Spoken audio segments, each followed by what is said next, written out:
This is very important video अगर आप reading section में स्टक हैं आइल्स में। सो नॉर्मली मैंने देखा है काफ़ी स्टूडेंट्स को they not able to score more than 30 right question. So because of that they are stuck in around 6 or 6.5 band, but they want to have a 7 or more than that band. So with a proper practical approach I'm going to show you will able to solve all type of question. So I am going to show how you are going to solve IELTS by showing a Cambridge question. So it includes all type of question. I am going to show what are the things you have to keep in mind so you can save a lot of time while doing reading section, and how you can effectively read and solve maximum amount of question. So directly jump into my laptop and see how you are going to solve reading section.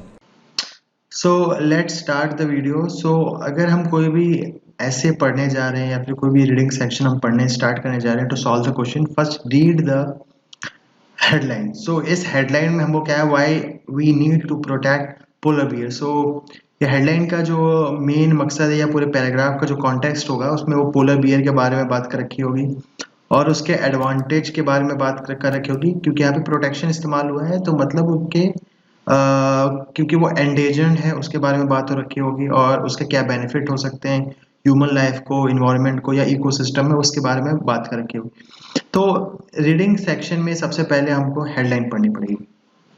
Now let's jump into the question. मैंने यहाँ पे question का खोल रखा है, तो अगर first question पढ़ेंगे तो हमको ये दे रखा है, हम मेनली फाइंड करेंगे कि कीवर्ड क्या क्या है।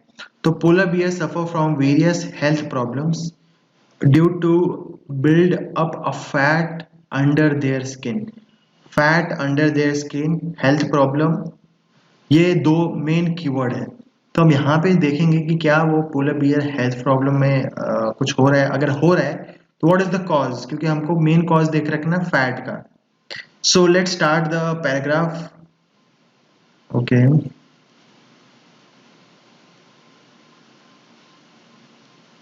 ओके देखो यहाँ पे आपने देखा है सेकेंड सेंटेंस पढ़े आप, they are uniquely adept to extreme condition arctic circle, okay, where the temperature can reach -40 degree Celsius. And because वो एडेप्शन क्यों कर पाते हैं, because of one and main reason is that 11 centimetre of fat underneath their skin. मतलब एक जो fat है वो एडवांटेज है ना कि डिसएडवांटेज। तो फर्स्ट का जो आंसर होगा it will be a false, right? Now just solve second में हमने देखा कि keywords क्या हैं। the study जो है done by Liu and his colleague, एक जो keyword है वो Liu है, and compare different group of polar bear, और group of polar bear को compare करना है। तो ठीक है, let's jump into the keywords Liu। okay, first paragraph खत्म। There is the keyword. Liu and the colleagues in mystery, they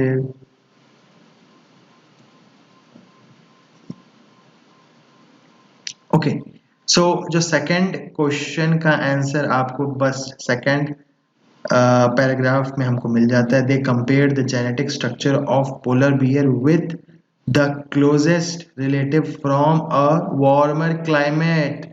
सो जो second का आंसर होगा ऑफ कोर्स फॉल्स होगा, क्योंकि उसने कंपेयर किया है polar bear with a warmer climate bear. Here the question से a different group of polar bear, तो सेकंड का आंसर भी ऑफ कोर्स फॉल्स होगा। Now let's jump into the third.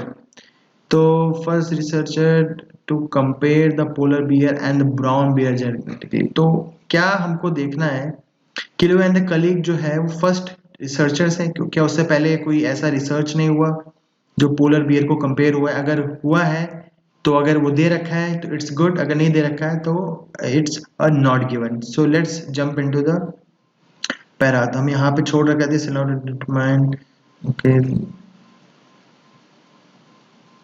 Okay which are low density lipids and basically in human they are associated with the high risk। Okay ठीक है, यहाँ पे humans के बारे में बात कर रखा है। तो हमको found the polar bear had a gene known as APOB, okay reduce, okay ठीक है। तो देखा जाए तो लिखा कहीं पे भी नहीं है कि they are first researchers to do so. So अगर नहीं लिखा है तो ऑफकोर्स जो थर्ड का आंसर है वो नॉट गिवन होगा। सो ऐसे आप पढ़ के आप सारे जो आंसर्स है वो निकाल सकते हैं। सो अगर आप नीचे क्वेश्चन पढ़ते रहें तो वैसे आपको आंसर ये पैराग्राफ में असेंडिंग ऑर्डर में मिलते रहेंगे। Now let's jump into the other type of question that is fill ups. Fill ups is very interesting and very easy. So उसके लिए सॉल्व करने के लिए हमको कीवर्ड देखने पड़ेंगे। तो जो हम 8th क्वेश्चन सॉल्व करते हैं, people think of polar bear as unintelligent and dash. ठीक है, अब यहाँ पे हमको देखना है कि जो ह्यूमंस है वो क्या थिंक करते हैं पोलर बियर के बारे में। तो इसको डायरेक्टली आंसर हमको मिलेगा ह्यूमन के कॉन्टेक्स्ट में। देखो, medical benefit of this we tend to protect animal. आपने 8th तक क्वेश्चन सॉल्व कर रखा है। 8th सॉल्व करने के बाद उसके बाद आप 7th क्वेश्चन तक आप सॉल्व करेंगे। उसके बाद आपको पैराग्राफ 8 क्वेश्चन नंबर 8 का आंसर उसके बाद नेक्स्ट पैराग्राफ में मिलेगा। तो मैं यहाँ पे देखूंगा क्योंकि मेरे को यहाँ पे कीवर्ड मिल गया जू। यहाँ पे जू यहाँ पे देख रखा है, ठीक है। तो मैंने जू से मेरे को लगा कि इस पैराग्राफ में उसके आंसर होगा, ठीक है। ऐसे वी टेंड टू प्रोटेक्ट यहाँ पे देखो, okay, the bear on other है said to be as stupid. Stupid मतलब unintelligent and seem as violent element. So यहाँ पे जो सेकंड फिलअप होगा वो वायलेंट होगा। Now next jump into the question number 9th। So question number 9th में मैंने जू का कीवर्ड देख रखा था। सो मैं जू में अगर देखूं तो ओके, यूज्ड जो रखा, ब्रांच के बारे में बात रखा है, has been discovered used as a tool. तो आप देखेंगे तो ब्रांच को उसने यूज कर रखा है as a tool. So second का आंसर होगा नाइन्थ का आंसर होगा tool. Now jump into the 10th। This allow him to knock down some. तो यहाँ पे उसके बाद नेक्स्ट आंसर उसके नेक्स्ट लाइन में मिलेगा, क्योंकि some piece of meat hang on the bridge। ठीक है, तो यहाँ पे जो आंसर होगा वो मीट होगा, ठीक है। तो वैसे ही आप 11th के बाद 11th 12th का आंसर उसके नीचे आपको पैराग्राफ मिलेगा। सो ऐसे आपको सॉल्व करना पैराग्राफ।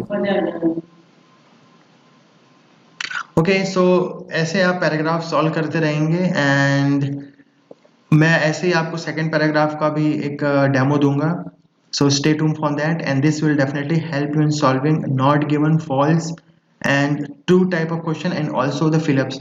So मेरे हिसाब से ये जो क्वेश्चंस हैं ये कम से कम आपके 15 मिनट में सॉल्व हो जाएंगे, क्योंकि आप जिस तरीके से क्वेश्चन पढ़ेंगे उस तरीके से आप आंसर मिलता रहेगा and you will tick mark the answer. You don't have to read and jump into solving the 13th question on. आपको ये ऊपर नहीं मिलेगा, ऑफ कोर्स जो 13 क्वेश्चन का आंसर है वो आपको नीचे ही मिलेगा, यहाँ पे मिलेगा आपको। 12th क्वेश्चन का आपको यहाँ पे मिलेगा, 11th 10th ये इसके ऊपर मिलेगा, और ये फर्स्ट से लेकर 7th क्वेश्चन के आंसर्स आपको यहाँ पे नीचे नहीं मिलेंगे, आपको ऑफ कोर्स ये ऊपर ही मिलेंगे। सो पीपल, मेरे को समझ में नहीं आता क्योंकि कितना कंफ्यूज कर देते हैं वो खुद ही पैराग्राफ को कि ऊपर नीचे सोल्यूशन ढूंढने लगे। Just read the line by line and try to solve the questions, that's all, and you will able to solve this paragraph in minimum time लगेगा 15 मिनट्स, मैक्सिमम 17 से 18 मिनट में सॉल्व हो जाएगा, and you will able to solve at least 2 minutes. That will definitely help in next paragraph. मैं next paragraph को demo लाऊंगा soon, and उसमें मैं हेडलाइंस और बाकी टाइप ऑफ क्वेश्चन सॉल्व जरूर करूंगा।